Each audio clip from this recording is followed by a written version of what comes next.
Selamat datang di Dongeng Fantasia, tempat di mana cerita-cerita penuh keajaiban dan petualangan menanti untuk ceritakan. Hari ini, kita akan menyaksikan kisah tentang keberanian, persahabatan, dan kebijaksanaan dalam cerita Si Kancil dan Pohon Emas.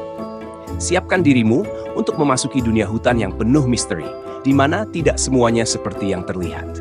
Ayo, ikuti perjalanan Kiko Si Kancil dalam mencari pohon emas ajaib. Di sebuah hutan yang lebat, hiduplah seekor kancil yang cerdik bernama Kiko. Kiko terkenal karena kecerdasannya, tetapi ia juga memiliki rasa ingin tahu yang besar. Suatu hari, Kiko mendengar kabar dari burung pipit bahwa di tengah hutan terdapat pohon emas ajaib. Pohon itu bisa mengabulkan satu permintaan bagi siapa saja yang menemukannya. Permintaan apa saja? Tanya Kiko dengan mata berbinar. Apapun, tapi hati-hati. Pohon itu dijaga oleh seekor naga besar bernama Raja Api. Jawab burung pipit sambil mengepakkan sayapnya ketakutan. Meski burung pipit memperingatkan bahaya, rasa penasaran Kiko lebih kuat daripada rasa takutnya. Aku harus mencobanya, pikirnya. Kiko pun memulai petualangannya untuk mencari pohon emas itu. Kiko berjalan melewati sungai deras, memanjat bukit terjal, dan menembus kabut tebal. Di sepanjang perjalanan, ia bertemu dengan banyak binatang lain yang mencoba menghentikannya. "Jangan pergi, Kiko. Naga Raja Api sangat berbahaya," kata si monyet tua. Namun, Kiko hanya tersenyum. "Aku tidak akan tahu sebelum mencoba, kan?" Setelah perjalanan panjang, Kiko akhirnya tiba di sebuah lembah yang penuh dengan bunga emas. Di tengah lembah itu berdiri pohon emas yang megah. Daunnya berkilauan seperti permata, dan batangnya bersinar terang seperti matahari. "Ini dia," seru Kiko dengan semangat. Namun, begitu ia mendekati pohon, tanah di sekitarnya mulai bergetar. Dari balik semak-semak, muncul seekor naga besar dengan sisik merah menyala dan mata yang berkilau seperti bara api.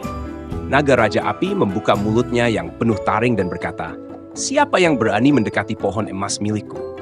Kiko tahu ia harus berpikir cepat. Dengan senyuman licik, ia menjawab, "Aku bukan pencuri. Aku hanya ingin meminta izinmu, wahai Raja Api yang agung, untuk menyampaikan satu permintaan."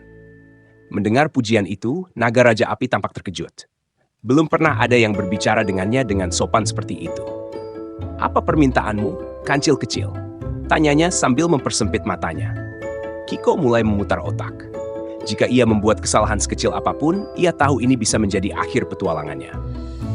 Kiko menarik napas dalam-dalam, lalu berkata, "Wahai Raja Api, aku tidak akan meminta emas, kekayaan, atau kemuliaan. Aku hanya ingin menjadi temanmu. Selama ini, semua binatang di hutan takut padamu dan menjauh darimu. Aku yakin hidupmu pasti sepi. Bagaimana jika kita menjadi sahabat?" Naga Raja Api terkejut mendengar jawaban Kiko. Selama bertahun-tahun, semua yang datang ke pohon emas selalu memohon kekayaan atau kekuatan, tetapi tidak ada yang pernah berpikir untuk menawarkan persahabatan. "Apa yang akan aku dapatkan dari berteman denganmu, kancil kecil?" tanya Raja Api sambil mengangkat alisnya yang tebal. Kiko tersenyum lebar. "Aku akan mengajakmu bermain di hutan, mengenalkanmu pada hewan-hewan lain, dan membuatmu tidak kesepian lagi. Selain itu, aku akan menjaga rahasia tentang pohon emas ini agar tidak ada yang mengganggumu lagi." Raja Api merenung sejenak, lalu mengangguk. "Baiklah, Kiko. Aku akan memberimu satu permintaan untuk membuktikan persahabatanmu." Kiko berpikir sejenak dan berkata, "Permintaanku adalah agar pohon emas ini tetap aman, tapi biarkan satu biji dari pohon ini jatuh setiap tahun. Biji itu akan tumbuh menjadi pohon kecil yang bisa membantu hewan-hewan yang membutuhkan di hutan." Naga Raja Api tersenyum lebar, menunjukkan taringnya yang tajam. "Permintaanmu bijak dan mulia. Aku menyetujuinya." Dengan suara gemuruh, pohon emas menjatuhkan satu biji emas kecil ke tanah. Dari biji itu tumbuh tunas kecil yang bersinar. Mulai hari itu, setiap tahun satu biji emas jatuh dari pohon untuk membantu hewan-hewan di hutan. Dan Kiko menjadi sahabat karib Raja Api. Semua binatang di hutan tidak lagi takut pada naga itu, karena mereka tahu Raja Api adalah penjaga pohon emas yang baik hati. 1. Persahabatan lebih berharga daripada kekayaan. Kiko memilih untuk menawarkan persahabatan daripada meminta kekayaan, dan itu membawa kebahagiaan bagi semua.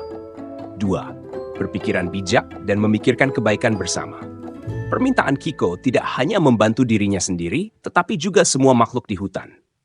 Ikia, jangan takut menghadapi tantangan.